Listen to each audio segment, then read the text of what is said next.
Welcome back to AERO 1020, Theory of Flight, presentation number 18 on wings and ground effect. This will be a short presentation showing several different aircraft that were designed to take advantage of ground effect, and we'll finish off with a video about the Caspian Sea Monster. One of the first vehicles that was designed to take advantage of ground effect was the Lippisch X-112. The Lippisch X-112 was an experimental two-seater ground effect vehicle. It was designed by Alexander Lippisch in the 1960s. It was 25 feet long and had a wingspan of 14 feet, with a wing surface of 110 square feet. Its maximum speed was 77 miles per hour flown solo in free flight. Here's a picture of a more recent vehicle designed to take advantage of ground effect called the WidgetWorks Airfish 3. The Airfish 3 was designed by a company in Singapore called WidgetWorks Private Limited and is not yet available commercially. The company was established in the 2000s to try to commercialize what's called wing-in-ground effect craft technology, or WIG. The company is also developing the Airfish 8, which is designed to carry 6 to 8 passengers. And here's a picture of the WidgetWorks Airfish 8. Here's a picture of an aerotrain prototype. This prototype was built by a Japanese research team led by Yusuke Sugihara from Tohoku University. He called it a train with wings and propellers, and it could fly just above the ground in ground effect. There's no friction with the surface, reducing the train's forward momentum, so it could travel at very high speeds and use less energy. There were problems, however, with controlling pitch, roll, and yaw, which made it very difficult to keep the train parallel with the ground. Here's a picture of the Russian Akranoplane, or nicknamed the Caspian Sea Monster. It was built by the Russians back in the 1960s. Here's a video about the development and the subsequent demise of the Caspian Sea Monster. In 1967, whilst the US's first spy satellite, Corona, was busy photographing the Soviet Union, something unusual was spotted. It looked like a massive plane, but its wings were too short. It also sported the Soviet Navy flag on its fuselage. So what was it? Maybe an unidentified aircraft? Or some new design of amphibious vehicle? This Leviathan was in fact the Akranoplane, a new class of what is now known as a ground effect vehicle, and that uses a phenomenon that occurs when a wing is travelling close to the ground. The Akranoplane was the brainchild of Rostislav Alexeyev, a Russian designer who began his career working on high-speed hydrophiles. Throughout the 1950s, he developed a number of successful ships, rising to lead the Central Hydrophile Design Bureau in the city of Gorky on the River Volga. But still, his thirst for speed led him to his most famous idea, to lift the hydrophile's fins out of the water entirely. Alexeyev's innovation was to use this ground effect phenomena, and he envisioned a huge vehicle with the capacity of a ship but the speed of an aircraft. The ground effect works when a wing is provided with extra lift by the cushion of trapped air between the surface below and the wing itself, and enables a combination of greater aircraft weight for less power and/or greater fuel efficiency. However, his designs would cost a lot of money to build, a tough sell when the resources were thinly spread in Soviet Russia. However, if a military use for the Akranoplane could be found, then the project's models could be scaled up. The Gorky engineers drew up plans for a prototype Akranoplane that would be large enough to transport hundreds of troops or bring a battery of missiles to within range of enemy territory. The benefits for the Navy were obvious. The Akranoplane would travel at high speed just above the surface of the sea but below enemy radar. It would also be immune to mines, torpedoes and anti-submarine nets.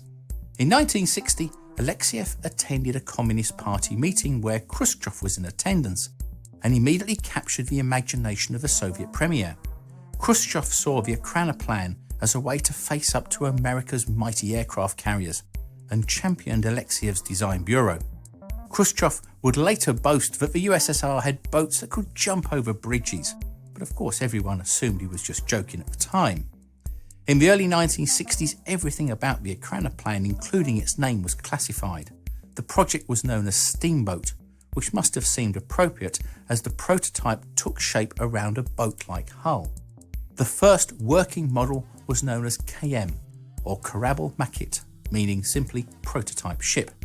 Although the KM was hidden in wooden casings and only moved at night, the strange shape was soon spotted in images on the American Corona reconnaissance satellite. The Defense Agency puzzled over what it could be.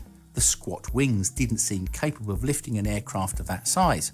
In fact, they were so concerned as to what it might be, the CIA were even going to use a special remote-controlled drone project called Aquilin that originally had been developed to spy on the Chinese nuclear program, but its unreliability forced them to abandon the idea.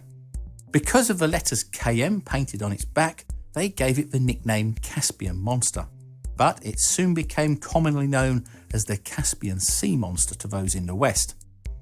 On October 16, 1966, KM was prepared for its maiden flight. Alexiev himself was on board, against all the usual rules that dictated that designers should not ride on test vehicles. The giant Ekrana plan lifted from the waves and accelerated to 400 kilometers an hour with the power of its 8 huge turbojet engines at the front and 2 more at the rear. Then the roar of its engines quietened and the KM cruised just as Alexiev had planned. The 8 front engines not only provided most of the forward thrust, their exhaust was also angled down to direct air under the short wings to give them an extra cushion of air to ride on. During the 50-minute flight, the fuselage flexed and rolled, an issue which would later be rectified by strengthening the body panels. But the Ekrana plan worked. They had proved that their sea monster could fly.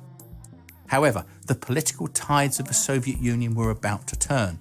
Khrushchev was ejected from office in 1964 and replaced by Leonid Brezhnev, who was deeply skeptical of the oversized concepts like KM. Alexiev and his engineering team went to Brezhnev to present their ideas directly, but the Premier was unimpressed. At the end of the presentation, his only comment was about the lunch. Under the new administration, Alexiev's dream of a fleet of giant Ekrana plans began to fade. However, his Central Hydrofoil Design Bureau was given the go-ahead to build a smaller transport vehicle based on the same technology.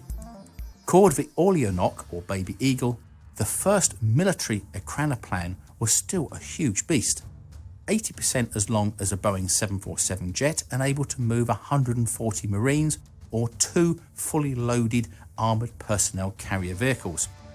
Alexiev's design bureau also developed another military Ekrana plan, this time an aircraft carrier killer called Lun, which means Harrier in English. At 280 tons and 74 metres long, Lun was equipped with 6 Mosquito rocket launchers along its dorsal edge, which could engage an enemy ship from 90 kilometres away. However, the Ekrana plan required considerable skill to operate and keep at its optimal height of 20 metres above the water. Pilots also reported fatigue from constantly scanning the oncoming waves for small boats. In 1975, during a test flight for one of the Orleanok vehicles, the tail and rear engine broke off in rough seas. Luckily, Alexiev was on board and took control from the pilot, quickly engaging the remaining engines to land the crippled Ekrana plan on the shore. Although he'd saved the crew, the Soviet military chiefs blamed Alexiev for the accident and removed him as the chief designer of the bureau. Alexiev's independent character had put him at odds with the Soviet establishment, and within years he was demoted again and eventually sidelined. Alexiev withdrew from his research and spent long days sailing and battling storms in an elemental struggle with the sea. In his final years, he despairingly told his daughter, "I haven't achieved what I wanted to do." In 1980, aged 63, he died of injuries he received in an accident whilst testing a new Ekrana plan, which was to be shown at the 1980 Moscow Olympics. That year would also see Alexiev's greatest invention laid to rest. On December the 15th, the KM prototype, by this time in poor condition, launched for a test flight. The inexperienced pilot reportedly attempted a takeoff without engaging full power, and the sea monster crashed, sinking in 20 metres of water. Although the giant tail and stabiliser protruded above the water for a time, the first cranoplan was simply too massive to be recovered, and it remains in the Caspian Sea to this day, lurking just beneath the waves. In 1984, one of the cranoplan's main supporters, the Minister of Defence Dmitry Ustinov, died, and soon after, funding was removed from the project. In 1991, the Soviet Union collapsed, and the remaining cranoplans were abandoned. The massive Lun ended up in Kapisk, where it is still there today, whilst one of the last Orleanoks was moved to the Russian Navy Museum in Moscow. Although the Soviets and later the Russians were the main proponents of the ground effect vehicles, other countries including South Korea, China and Germany have all built their own versions in varying sizes, though nothing has been on the scale of the original cranoplans. In 2002, Boeing in the US unveiled a monster-sized design called the Pelican, which would have been the biggest plane ever built. The length of a football field, with a wingspan of 152 metres and capable of carrying 1,400 tonnes of cargo, it would fly at 20,000 feet over land, but over open oceans it would fly at just 20 feet above the waves and use the ground effect to make it more efficient. However, since its unveiling, nothing more has been heard of the Pelican. So, what do you think of the cranoplans? A possible future transport system or a technological dead end? Let me know what you think in the comments. I would also like to thank all of our patrons for their ongoing support, and you can find out more on the link now showing. And don't forget to check out some of our other videos too. So it just remains for me to say thanks for watching, and please subscribe, thumbs up and share. That's the end of presentation number 18 on wings and ground effect. In the next presentation, number 19, we'll review weight and balance and learn how to do a weight and balance calculation.